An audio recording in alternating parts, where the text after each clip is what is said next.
When discussing presidential favorites, almost always does Ronald Reagan's name come up. He is adored by many, from people who witnessed him serve to others like myself who have simply heard about it. Americans decided that he would be the man to lead them through the 1980s.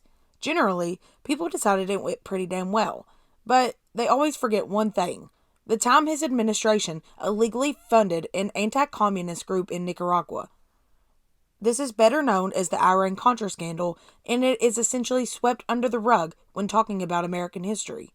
If you didn't live while this was happening, there is a good chance you've never heard of it. That is, until today. I'm your host, Rachel Payton, and you're listening to the Chronicles of Time. Let's dive into the Iran Contra Scandal.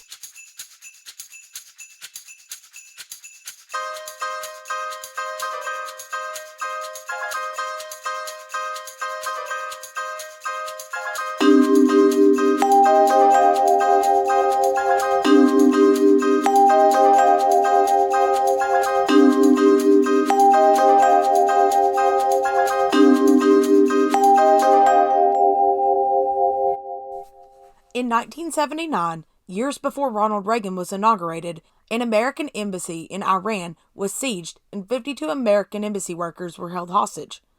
President Jimmy Carter and his administration attempted to get the hostages home, but failed time after time. This gave the presidential candidate, Ronald Reagan, a chance to make his future term start off on the right note. A former member of the Reagan Administration claims that George H.W. Bush had a hand in delaying the release of American hostages in Iran until Reagan won the presidency. This would ensure Jimmy Carter wouldn't be the one getting them home, making him look even worse around election time.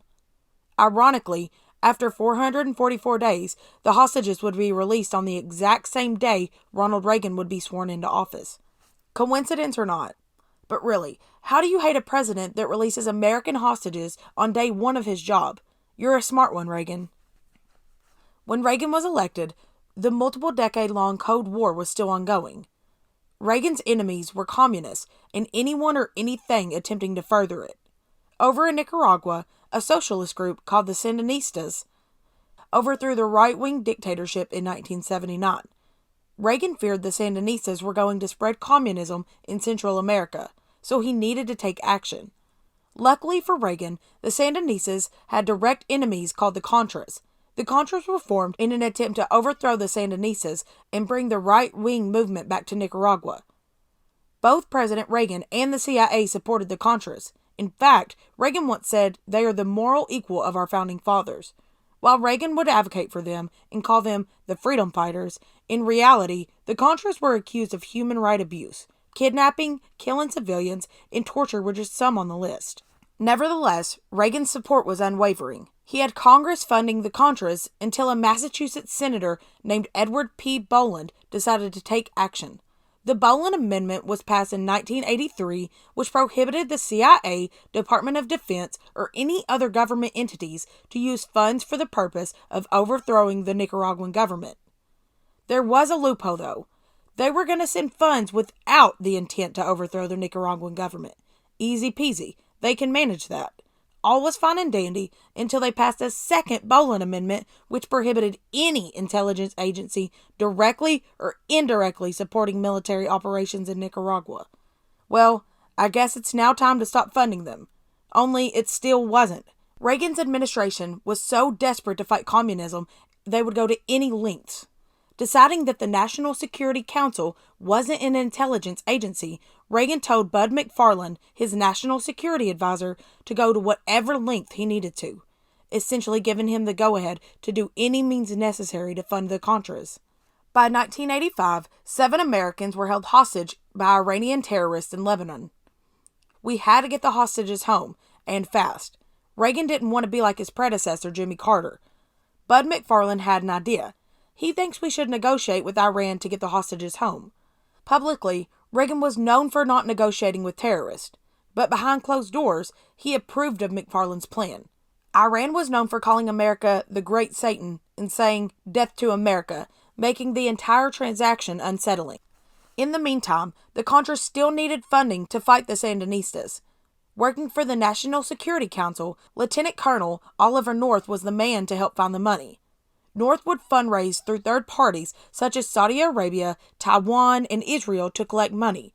The Contras turned to the cocaine trade for whatever other money they needed. Despite having a trade embargo with Iran, the negotiations were arms for hostages. We would sell Iran weapons in trade for the American hostages.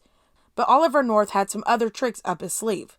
He proposed diverting some of the money that the United States would spend on weapons to the Contras. How much exactly? Well, 18 million of the 30 million intended to go to Iran would be sent to the Contras. All was hush-hush and kept under wraps about the transaction. That is, until a senior official in the Iranian army leaked the plan to a Lebanese newspaper. Inevitably, the newspaper broke the story. Back in the States, Attorney General Edwin Meese begins to hear of the story and has no choice but to investigate. Meese discovers the truth and informs Americans that the government had been sending money to the Contras. At this point, Oliver North had become the National Security Advisor, but once the public found out about the scandal, Reagan fired him. North's secretary removed documents from his office after he was fired. The two would go on to shred and burn documentation relating to the deal. In response to the breaking news, Reagan created the Tower Commission, named after Senator John Tower from Texas, who would lead the investigation. Basically, Reagan set up an investigation into the Reagan Administration. That doesn't look too great. The Attorney General doesn't believe that's enough, so he appoints former Deputy General to President Eisenhower, Lawrence Walsh, to head an independent counsel to investigate the scandal.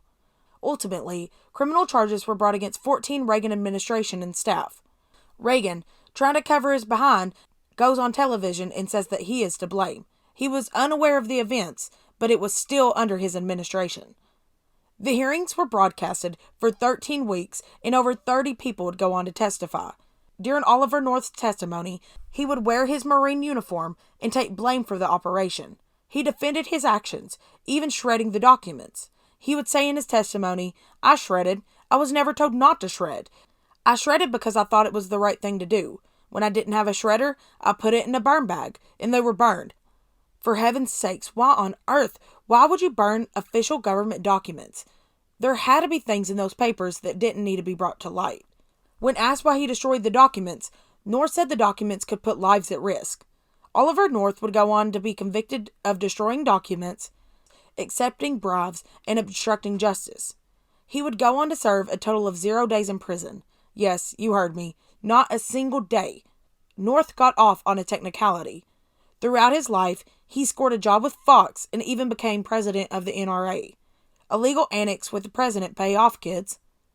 Others would have similar luck. Reagan's Secretary of State, Secretary of Defense, National Security Advisor Bud McFarlane, and 2 CIA members were pardoned by President George H.W. Bush during his term. The wicked must have each other's back. One person who didn't get so lucky was the Iranian who leaked the story to the Lebanese newspaper. He was executed. As for the president, have you heard of Ronald Reagan going to jail? Of course not. He actually ended his 8 years with the highest approval rating since Franklin D. Roosevelt. As for 40 years later, he is looked at with high regard and considered one of the best to have done it. What made Ronald Reagan and the Iran Contra Scandal so much different than Richard Nixon and Watergate? There were cover-ups and obstruction of justice in each. My question is, was America beginning to become numb by being betrayed and lied to by their government? Another week, another glorious Washington scandal. Thank you for listening to this episode over the Iran Contra Scandal. I know it takes a while to connect Iran and the Contras together, but just remember, the essence is that the Reagan administration sold weapons to Iran, but diverted majority of the money to the Contras. Next time you're discussing the biggest scandals in Washington and all they talk about is Watergate, hit them with Iran Contra. I bet you'll turn some heads. If you like this episode, leave me a rating or review. If you have any episode suggestions, questions, or simply want to talk history, email me at thechroniclesoftimepodcast@gmail.com. I'm your host, Rachel Payton, and you just listened to The Chronicles of Time.